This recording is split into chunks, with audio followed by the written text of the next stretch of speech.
सो आज हम इस वीडियो में बनाएंगे हम एक एरे जिसमें हम नंबर ऑफ एलिमेंट्स की फ्रीक्वेंसी को फाइंड आउट कर सकते हैं, कितनी बार हमारे एलिमेंट्स रिपीट हो रहे हैं। सबसे पहले हम यहाँ पर एक फाइल बना लेते हैं,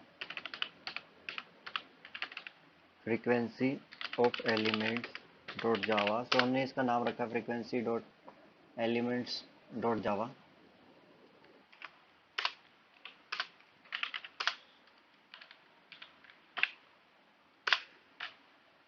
सबसे पहले इम्प्लीमेंट करने के लिए हम एक एरे बना लेंगे, INT एक एरे बना लिया ARR नेम का। सो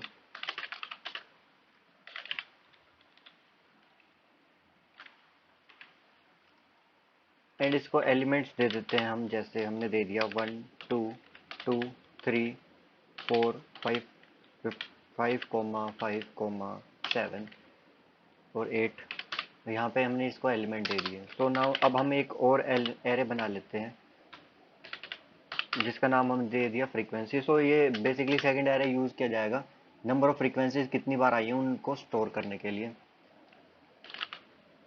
यहाँ पे न्यू इंट टाइप का इंटीजर, और इसकी लेंथ जो है हम रखेंगे हमारे पहले वाले एरे के बराबर। ARR.len लेंथ फंक्शन है, इसमें यूज कर लेंगे इसकी लेंथ सेटिस्फाई करने के लिए।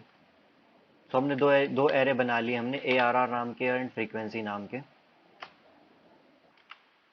नाउ अब हमें एक वेरिएबल चाहिए, जैसे हमने INT विजिट नेम का वेरिएबल रख लिया जिसकी वैल्यू हमने रखी है -1। हमने यहाँ पे विजिट नाम का वेरिएबल रखा -1, ये इसलिए रखा है कि इसकी वैल्यू इंक्रीमेंट होगी जैसे जैसे हमें एलिमेंट मिलेगा। जैसे 2 है, दोबारा से 2 मिला, यहाँ पे इसकी वैल्यू हम इसे चेंज करेंगे। अब हम यहाँ पे यूज़ करते हैं for loop. For loop use करेंगे हमारे पूरे इस एरे को इटरेट करने के लिए। यहाँ पे रखा हम INT I is equals to 0 and I की जो वैल्यू कंपेयर करेंगे हम हमारे एरे से कंपेयर करेंगे ARR डॉट इसकी लेंथ के हिसाब से चलेगा ये, एंड I प्लस प्लस। अब हमारा जो पहला लूप तैयार हो गया। अब हम इसके अंदर एक वेरिएबल लेते हैं INT काउंट, जिसकी वैल्यू रखेंगे हम 1।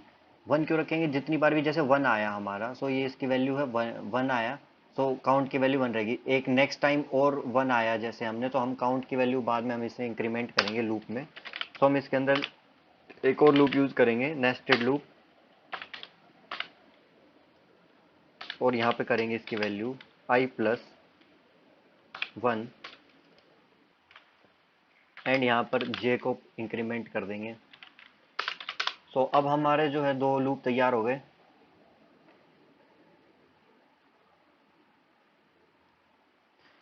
तो j इज इक्वल्स टू इतना, ओके, हमने यहाँ पे कंडीशन नहीं लगाई। ये जाएगा हमारा ARR डॉट लेंथ के, जितनी लेंथ है हमारी उसके हिसाब उसके लिमिट से चलेगा। यहाँ पे हमारा लूप तैयार हो गया। अब इसमें हम कंडीशन रखेंगे इफ, यहाँ पे कंडीशन रखेंगे अगर हमारा जो पहली बार में जब लूप चलेगा, जो ARR है होगा हमारा I बराबर होगा हमारा, यहाँ पे कंडीशन रखी हमने I प्लस 1 के। अगर ऐसा हुआ, इसका मतलब हो जाएगा जैसे यहाँ पे हमने देख लिया, जैसे हमारा पहला एलिमेंट दूसरे एलिमेंट के बराबर हुआ, मतलब पहला भी 1 निकला, दूसरा भी 1 निकला, ये इसमें अंदर आएगा, वरना नहीं आएगा। जैसे हमारे यहाँ पे 2 है, नेक्स्ट एलिमेंट इसका भी 2 हुआ, देन यहाँ पर अंदर आएगा और यहाँ पर कर देगा हमारे काउंटर को प्लस प्लस, काउंट को बढ़ा देगा। हमारा ये लूप तैयार हो गया। लेकिन यहाँ पे हमें जो मेन एक जो कॉन्सेप्ट ध्यान रखना है कि जब दोबारा हमारा लूप चलेगा, फॉर लूप यहाँ से, हमारे जो j की वैल्यू है एक बार काउंट होने के बाद दोबारा डुप्लीकेट उसकी काउंटिंग नहीं होनी चाहिए। हम उसके लिए हम यूज करेंगे, यहाँ पर डाल देंगे हमारी जो पहले हमने वेरिएबल बनाया था फ्रीक्वेंसी FREQ, उसके j एलिमेंट में हम डाल देंगे विजिटेड को, जो कि है हमारा जो विजिटेड की वैल्यू है -1 विजिट, सॉरी यहाँ पे विजिट है, यहाँ हमने डाल दिया विजिट।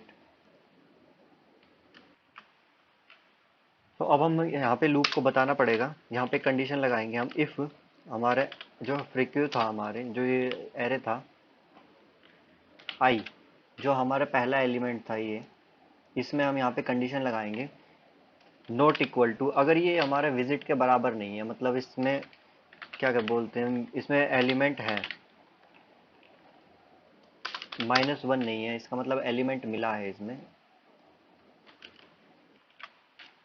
ओके, इसे हम यहाँ से, हमने इसे यहाँ पे पेस्ट करना था, तो हमने यहाँ पे इसे लगा दिया। तो अगर ये इसमें विजिट विजिट के बराबर नहीं है, विजिट मतलब -1 के बराबर नहीं, इसका मतलब वहाँ पे हमारा एलिमेंट फाउंड हुआ है। सो हम इसमें डाल देंगे सिंपली, हमारे जो आई में वैल्यू चली जाएगी वो काउंट की वैल्यू चली जाएगी। तो काउंट हमारा यहाँ से कैलकुलेट करके लाएगा टोटल कितनी बार हमारा जो एलिमेंट इटरेशन में एलिमेंट हमारा आया हुआ है। तो हमारा जो लॉजिक था यहाँ पे बिल्ट हो गया। अब सिंपल हम इस पर उसे प्रिंट कर लेंगे। तो यहाँ पर हम प्रिंट के लिए एक और लूप लगा लेते हैं, एंड ये लूप चलेगा हमारा जो फ्रीक्वेंसी वाला जो FREQ वेरिएबल है उस तक।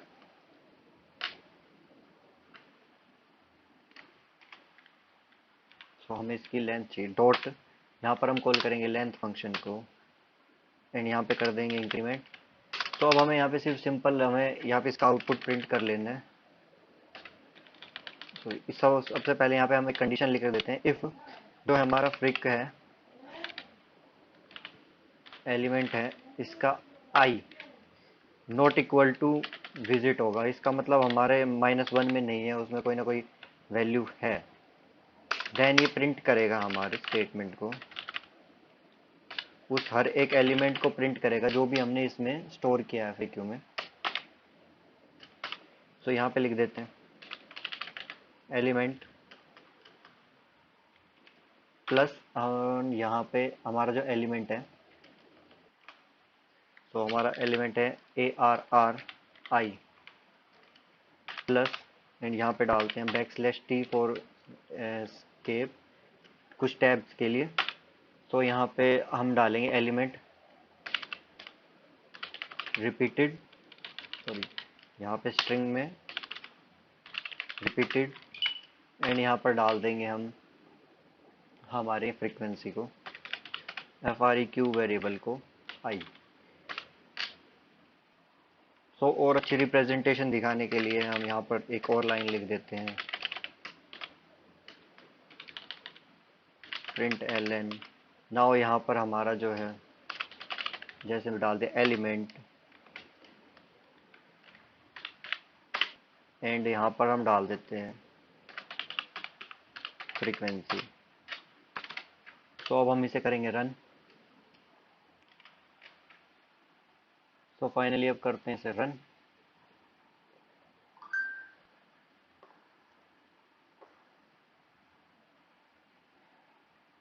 सो नाउ हमारा प्रोग्राम हो गया एग्जीक्यूट। सो अब देखते हैं यहाँ पे हमारे एरे हैं, एलिमेंट 1 आ रहा है हमारा रिपीटेड 1 टाइम। सो हमारे एरे में एलिमेंट 1 था। सो एलिमेंट 2 हमारा आ रहा है रिपीटेड 2 टाइम्स। सो हमारे दो थे हमारे पूरे एरे में। सो एलिमेंट 3 आ रहा है हमारा 1 टाइम रिपीटेड 3 से। ऐसे ही 4 1 था, 5 2 टाइम्स आ रहा है, सो 2 थे यहाँ पे। सो हमारा प्रोग्राम सक्सेसफुली एग्जीक्यूट हो गया।